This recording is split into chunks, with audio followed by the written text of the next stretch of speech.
Bangladesh air force এর MODC GD এবং MODC clerk trade এর কিছু ডেমো কোশ্চেন নিয়ে এমএফআইএফ এর আজকের এই আয়োজন। এমএফআইএফ এর আজকের এই ভিডিওটি দেখলে আপনারা বাংলাদেশ এয়ারফোর্স এমওডিসি জিডি কিংবা ক্লার্ক ট্রেডে তোমরা বা আপনারা যারা আবেদন করছেন ইনশাআল্লাহ লিখিত পরীক্ষা সম্পর্কে বা রিটেন যে পরীক্ষাটা হবে, প্রিলিমিনারি রিটেন যে পরীক্ষাটা হবে তা সম্পর্কে একটা মোটামুটি এবং সম্ভাব্য ধারণা পাবেন এবং এনে কিরম প্রশ্ন আসতে পারে তাও নিয়ে বিস্তারিত জানতে পারবেন এমএফআইএফ এর আজকের এই ভিডিওটিতে কিংবা আজকের এই ক্লাসটিতে। খুবই গুরুত্বপূর্ণ হতে যাচ্ছে আমাদের এই ক্লাসটি, তাই চাইলে আপনারা একটু টাইমলাইনে কিংবা ওয়ালেটে শেয়ার দিয়ে রাখতে পারেন। সো ফার্স্ট অফ অল আমরা প্রথম কোশ্চেনটা দেখে একটু লক্ষ্য করি। প্রিয় বন্ধুরা, আপনারা যদি একটু প্রথম কোশ্চেনটা দেখে লক্ষ্য করেন বা প্রথম যদি একটু লক্ষ্য করো তাহলে দেখতে পাবো এখানে বলছিল ব্যাকরণকে ভাষার কি বলা হয়। এখানে ৪টা অপশন দেওয়া রয়েছে। এখানে আমাদের ক নম্বর হচ্ছিল উৎপাদন, উপাদান, খ হচ্ছে গাইড, গ হচ্ছে অভিভাবক এবং ঘ হচ্ছে হলো সংবিধান। এর যে সঠিক অ্যান্সারটা হয় প্রিয় বন্ধুরা বা এর যে সঠিক অ্যান্সারটা আমাদের যেটা হয় অর্থাৎ এর সঠিক অ্যান্সার হলো সংবিধান। ব্যাকরণকে ভাষার কিতা বলা হয়? ব্যাকরণকে ভাষার বলা হয় সংবিধান। তাহলে সঠিক অ্যান্সারটা হলো আমাদের ঘ নম্বর হবে সংবিধান। একটু জুম করে নেই আমাদের বোঝার সুবিধার্থে একটু জুম করে নিলাম, কেমন? ওকে। এটা হলো ১ নম্বর প্রশ্ন। দেন ২ নম্বর কোয়েশ্চেনটাতে যাই বা এর পরবর্তীতে যে প্রশ্নটা দেওয়া রয়েছে আমরা এই প্রশ্নটার দিকে একটু লক্ষ্য করি। এখানে আমাদের যেটা বলছে সেটা হলো বাংলা আ বাংলায় ব্যঞ্জন বর্ণ কয়টি আরকি? স্বরবর্ণ কয়টি? ব্যঞ্জন বর্ণ কয়টি? এইরকম কিছু প্রশ্ন আসতে পারে। সো যেহেতু ডেমো প্রশ্ন তাই এগুলো আমাদের মনে রাখা উচিত। ৩৭ টি, ৩৮ টি, ৩৯ টি না ৪০ টি? তো বন্ধুরা সঠিক অ্যান্সারটা হলো ৩৯ টি। ৩-১০-৯ অর্থাৎ এই যে এইটা হবে আমাদের গ নম্বর হবে এর সঠিক অ্যান্সার। দেন পরবর্তীতে ৩ নম্বর প্রশ্নটা দেখে লক্ষ্য করি। প্রিয় বন্ধুরা এমএফআইএফ এর আজকের ক্লাসে ৩ নম্বর প্রশ্ন বলছিল, he joined dash air force. The air force, an air force, on air force না is air force? He joined এখানে হবে আমাদের দা, ই দা এয়ার ফোর্স। তাহলে সঠিক অ্যান্সারটা কি? আ এর সঠিক অ্যান্সারটা হলো আমাদের the. He joined dash the air force. He joined he joined the air force হবে। কেমন? ওকে। দেন পরবর্তীতে ৪ নম্বর কোয়েশ্চেন রয়েছে। এই ৪ নম্বর প্রশ্নটা দেখে একটু আমরা লক্ষ্য করি বা ৪ নম্বর কোয়েশ্চেনটা দেখে একটু দেখি। ৪ নম্বর প্রশ্ন বলছিল বাংলা সাহিত্যের ১ম মুসলিম কবি কে? এখানে ৪ টা অপশন দেওয়া রয়েছে। আপনারা একটু বলেন বা তোমরা একটু থিঙ্ক করে সঠিক অ্যান্সারটা কি হবে? এখানে সঠিক অ্যান্সারটা আমাদের হবে ক। অর্থাৎ শাহ মোহাম্মদ শগীর। এটাই হলো আমাদের সঠিক অ্যান্সার। কবি শাহ মোহাম্মদ শগীর তিনি জন্মগ্রহণ করেন আনুমানিক ১৪ কিংবা হলো ১৫ শতকের ওইদিক। ১৪ কিংবা ১৫ শতকের ওইদিক তিনি আনুমানিক জন্মগ্রহণ করেন। বিশেষজ্ঞদের মতে তিনি একজন ছিলেন হলো রাজকর্মচারী ছিলেন। রাজকর্মচারী তিনি ছিলেন। তার ইউসুফ জুলেখা কবিতাটি সুলতান গিয়াসউদ্দিন আজম সাহেবের আমলে রচিত হয়। এটি একটি ছিল কাব্য বা কাহিনী। এদেশের মুসলমানদের ধর্মকথা শোনাবার উদ্দেশ্যে তিনি কাব্য রসে আরকি এই রচনায় প্রয়াসী হলেও তার কাব্য শিল্পমূল্যেও সমৃদ্ধ। তাহলে সঠিক অ্যান্সার আমাদের ক নম্বর হবে। দেন পরবর্তী যে আমাদের কোশ্চেনটা রয়েছে বা নেক্সট যে প্রশ্নটা দেওয়া রয়েছে সেটা হলো ৫ নম্বরের প্রশ্ন। এই ৫ নম্বর প্রশ্নটা দেখে একটু আপনারা লক্ষ্য করেন। এখানে বলছিল অনুগ্রহ এর বিপরীতার্থক শব্দ কি? নিগ্রহ, দয়া, স্বাধীন না হলো বাহির? প্রিয় বন্ধুরা অনুগ্রহ এর বিপরীতার্থক শব্দ কি? আপনারা যারা ক্লার্ক ও হলো এমওডিসি জিডি তে এপ্লাই করছেন আমাদের বাংলা এবং ইংরেজি থেকে প্রশ্ন আসবে। বাংলার এই বিপরীতার্থক শব্দ থেকেও যে ২৫ টা প্রশ্ন আসবে বাংলা সেখানে এই বিপরীতার্থক শব্দ থেকেও প্রশ্ন আসতে পারে। সো বিপরীতার্থক শব্দ থেকে যদি কোন প্রশ্ন আসে তাহলে কেমন আসবে? এরকম প্রশ্ন আসবে। অনুগ্রহ এর বিপরীতার্থক শব্দ হলো নিগ্রহ। আর এমনটা মনে করার দরকার নাই যে এই প্রশ্নটাই আমাদের পরীক্ষায় আসবে। বাট এরকম আসতে পারে। পরবর্তী প্রশ্ন ৬ নম্বর। সিলেকশন। এখানে সঠিক যে আমাদের আনসারটা হয়, এর সঠিক আনসারটা হবে আমাদের যে বি নম্বর। SELECT। দেন এর পরবর্তীতে আমাদের যে ৭ নম্বর প্রশ্নটা দেওয়া রয়েছে, এখানে একটু লক্ষ্য করেন। এখানে বলছিল স্বাগত শব্দের সঠিক সন্ধি বিচ্ছেদ কোনটি? অর্থাৎ সন্ধি বিচ্ছেদ থেকে আমাদের এখানে প্রশ্ন দিয়েছে। তার মানে সন্ধি বিচ্ছেদ আপনারা একটু ভালো করে পড়বেন। ইনশাআল্লাহ ক্লার্ক কিংবা জিডি যেখানেই আপনি পরীক্ষা দেন না কেন বা তোমরা পরীক্ষা দাও না কেন সেখানে একটা ভালো নম্বর এখানে কম পাবা সন্ধি থেকে। সো সন্ধি শুধু এমওডিসি এবং ক্লার্ক জিডি এবং ক্লার্ক ট্রেড এর জন্যই নয়, অন্যান্য তুমি যেকোনো বাহিনী পরীক্ষা দাও না কেন সেখানে কিন্তু বাংলা থাকলে এই সন্ধি বিচ্ছেদ থেকে সাধারণত প্রশ্ন থাকে। সো স্বাগত এর সন্ধি যে বিচ্ছেদটা করলে যেটা হয় সেটা হলো টু যোগ আগত, অর্থাৎ সঠিক অ্যান্সার আমাদের ক নম্বর হয়। টু যোগ আগত। দেন পরবর্তী যে প্রশ্নটা দেওয়া রয়েছে সেটা হলো ৮ নম্বর প্রশ্ন। আ এখানে বলছে হলো বাংলা সাহিত্যের ১ম সনেট আর রচয়িতা কে? মাইকেল মধুসূদন দত্ত, রবীন্দ্রনাথ ঠাকুর, কাজী নজরুল ইসলাম, না মহিতলাল মজুমদার। এর সঠিক অ্যান্সারটা কি হবে? তোমরা একটু হালকা করে থিঙ্ক করার চেষ্টা করো তো। বন্ধুরা, এর যে সঠিক অ্যান্সারটা হবে, তথা এর সঠিক অ্যান্সারটা হবে মাইকেল মধুসূদন দত্ত। বাংলা সাহিত্যে প্রথম সনেট রচিত করেন এই মাইকেল মধুসূদন দত্ত, যা তিনি ফ্রান্সের ভার্সাই নগরীতে অবস্থানকালে ইতালীয় কবি একজন ছিলেন, সেটা হলো পেত্রাক। এর অনুকরণে চতুর্দশপদী কবিতা সনেট রচয়িতা করেন বা রচনা করেন, যা পরবর্তীতে চতুর্দশপদী কবিতাবলী নামে পুস্তকারে প্রকাশিত হয়। এর পরবর্তীতে রয়েছে হলো আমাদের ৯ নম্বর কোশ্চেন। বন্ধুরা, আমাদের ৯ নম্বর কোশ্চেনে কি দেওয়া বলছে? এখানে বলছে জ্ঞানের শক্তি। ট্রান্সলেশন থেকে দিয়েছে। তার মানে অনুবাদ থেকে আপনাদের প্রশ্ন আসার সম্ভাবনা অনেক বেশি রয়েছে। এখন এই না যে এমএফআই ভাইয়া এখানে একটা ট্রান্সলেশন দিয়েছে জ্ঞানই শক্তি, এই প্রশ্নটাই আপনাদের পরীক্ষায় আসবে। এরকম প্রশ্ন আসতে পারে। আমি জাস্ট ডেমো বা নমুনা প্রশ্ন আপনাদেরকে দেখাচ্ছি। সো জ্ঞানই শক্তি ট্রান্সলেশন করলে কি হয়? এই যে নম্বর হবে এডুকেশন ইজ পাওয়ার। দেন পরবর্তীতে ১০ নম্বর কোশ্চেনটা দেখে লক্ষ্য করেন। এখানে বলছিল this is dash useful book. A an the না নো আর্টিকেল ক্রস কি হবে বলেন তো? সঠিক অ্যান্সারটা কি হতে হবে? আর আর্টিকেল সম্পর্কে তো আপনারা একটু ভালোই জানেন। সেখানে কিটা হবো? দিস ইজ ড্যাশ ইউজফুল বুক। এখানে যে সঠিক অ্যান্সারটা হবে সেটা হলো এ।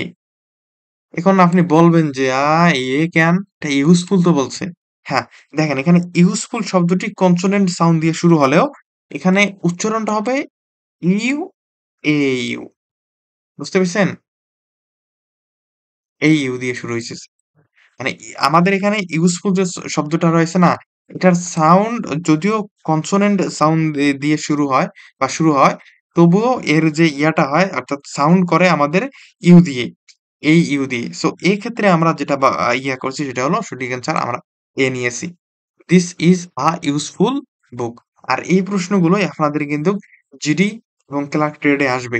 আর এইরকম কিছু গুরুত্বপূর্ণ প্রশ্ন নিয়ে, বিগত বছরগুলোর প্রশ্ন নিয়ে, আপডেট খুবই গুরুত্বপূর্ণ প্রশ্ন নিয়ে আমাদের একটা সাজেশন তৈরি করা রয়েছে। নেক্সট টার্গেটে বিএএফ সিরিজের এমওটিসি জিডি এবং ক্লার্ক ট্রেডের জন্য আমরা স্পেশাল ভাবে এই সাজেশনটি তৈরি করেছি। যেখানে আমি যেটা দেওয়ার চেষ্টা করছি সেটা হলো এয়ারফোর্সের ৪৬ থেকে ৫২তম এন্ট্রির গুরুত্বপূর্ণ যে প্রশ্নগুলো রয়েছে সেই প্রশ্নগুলো আমরা বাংলাদেশ বিমান বাহিনীর যে অনুমোদিত বইগুলো রয়েছে সেখান থেকে এই প্রশ্নগুলো সংগ্রহ করছি, এবং তারই আলোকে এবছর কিরম প্রশ্ন আসতে পারে, বাংলায় যে ২৫টা প্রশ্ন আসবে বা ইংরেজি থেকে যে ২৫টা প্রশ্ন আসবে সেই প্রশ্নগুলো কিরম আসতে পারে, তারই আলোকে আমরা আমাদের মতো করে আমি এখানে কিছু ক্রিয়েট করে প্রশ্ন দিয়েছি, যেন তোমাদের ভর্তি প্রস্তুতির যাত্রাটা অনেক সুবিধা হয়। এবং পাশাপাশি বাংলার কিরকম প্রশ্ন আসতে পারে অধ্যায় ভিত্তিক সাজেশন সহ আমাদের এই সাজেশনটিতে ভাইভা দিক নির্দেশনা দেওয়া রয়েছে। স্বল্প সময় প্রিপারেশন কিংবা এমডিসির জন্য আগে থেকে একটা বেস্ট প্রিপারেশন নেওয়ার জন্য আপনারা বা তোমরা আমাদের এই সাজেশনটি নিতে পারো। স্বল্প মূল্যে আমরা এই সাজেশনটি সেল করতেছি। নিচে একটা নাম্বার দেওয়া রয়েছে 01318576795। এই নম্বরে কল অথবা হোয়াটসঅ্যাপে এসএমএস দেওয়ার মাধ্যমে এর একটা প্রিন্ট কপি অথবা এর একটা পিডিএফ তোমরা তোমাদের কিন্তু সঙ্গে রাখতে পারো। কেমন? ওকে। দেন পরবর্তীতে ১১ নম্বর কোশ্চেনে যাই। এখানে বলছে হলো বলা হয়েছে এমন, এ বাক্যের সংকোচন কি হবে? উক্ত, কথিত, উল্লিখিত না ভাসিত? প্রিয় বন্ধুরা, এর যে সঠিক অ্যান্সারটা হবে সেটা হলো উক্ত। বলা হয়েছে এমন, এই বাক্যের সংকোচন কি হবে? উক্ত। ১২ নম্বর প্রশ্ন বলছে লিঙ্গ ব্যাকরণের কোন অংশে আলোচিত হয়? এর যে সঠিক অ্যান্সার ধ্বনিতে, বাক্যতত্ত্বে, রূপতত্ত্বে না অর্থতত্ত্বে? এর সঠিক অ্যান্সার যেটা হবে আমাদের সেটা হলো রূপতত্ত্বে। অর্থাৎ খ নম্বরের সঠিক অ্যান্সার। দেন পরবর্তীতে আমরা যে কোশ্চেনটাতে যাই ১৩ নম্বর কোশ্চেন। এখানে বলছে হলো দে শব্দটি কি ধরনের পার্টস অফ স্পিচ? কোন ধরনের পার্টস অফ স্পিচ? এখানে থেকে আমাদের এই কোশ্চেনে দিয়েছে। দে শব্দটি কি ধরনের পার্টস অফ স্পিচ? এর যে সঠিক অ্যান্সারটা সেটা হয় কিন্তু আমাদের প্রোনাউন। বিকজ প্রোনাউন যা কোনো ব্যক্তি বা বস্তুর আরকি ব্যবহৃত হয়। সো এই কারণে আমাদের এটা প্রোনাউন হবে দে। ১৩ নম্বর কোশ্চেন।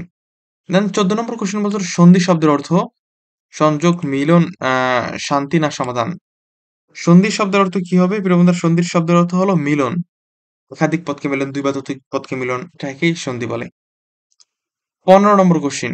আ শু শুদ্ধ বাক্যটি নির্দেশ করুন। বা এখানে শুদ্ধ বাক্যটি কোনটা হবে? এটা আরকি আমাদের এখানে বাহির করতে বলতেছে। আপনারা একটু হালকা পাতলা নজর দেন বা তোমরা একটু হালকা পাতলা নজর দাও যে এই সঠিক অ্যান্সারটা কি হবো বা সঠিক অ্যান্সার কোনটি?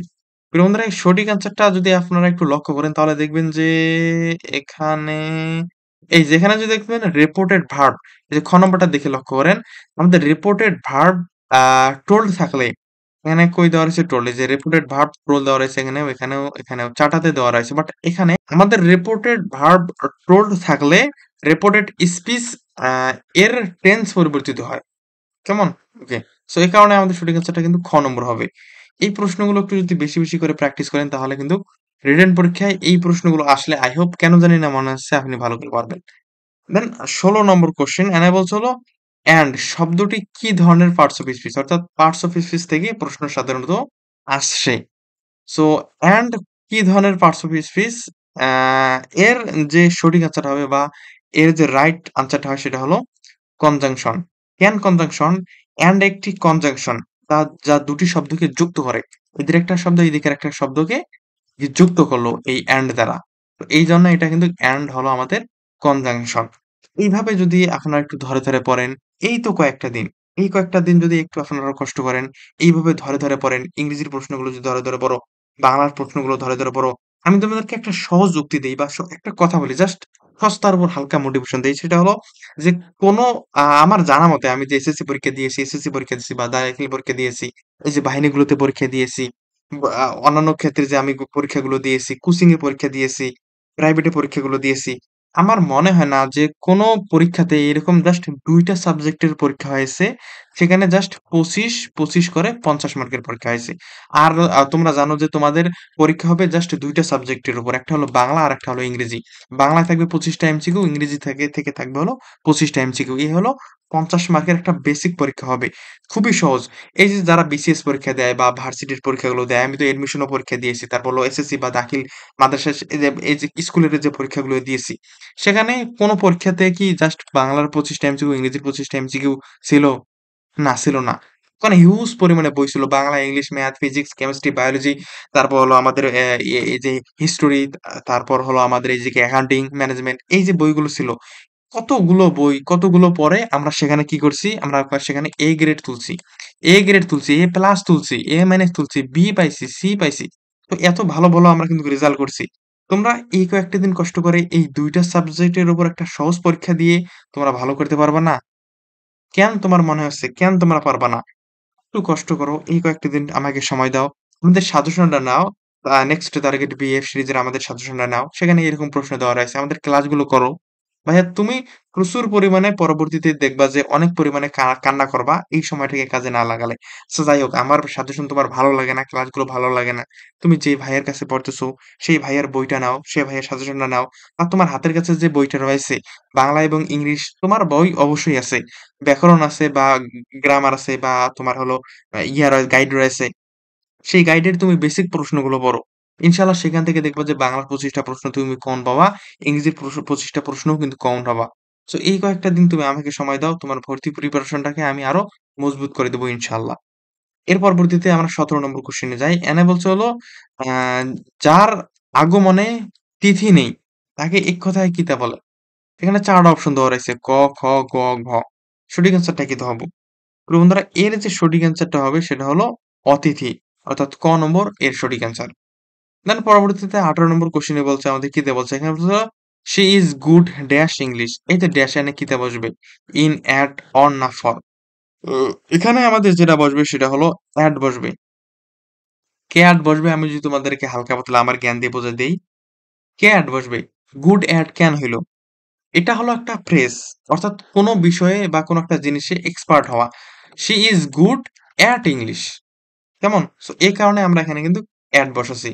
সো এই হলো তোমরা যারা বাংলাদেশী বিমান বাহিনীর এমওডিসি জিডি কিংবা এমওডিসি ক্লার্ক ট্রেডে আবেদন করছো, তোমাদের লিখিত পরীক্ষার জন্য আমাদের এই ডেমো ক্লাস বা আজকের এই ডেমো ক্লাস। এই ক্লাসে আমি যে প্রশ্নগুলো দেওয়ার চেষ্টা করছি, এমনটা না যে তোমাদের পরীক্ষায় হুবহু এই প্রশ্নগুলোই আসবে। তবে এখানে যে আমি এই যে বিপরীতার্থক শব্দ নিয়ে আলোচনা করেছি, তারপরে বিভিন্ন কবির নিয়ে আলোচনা করছি।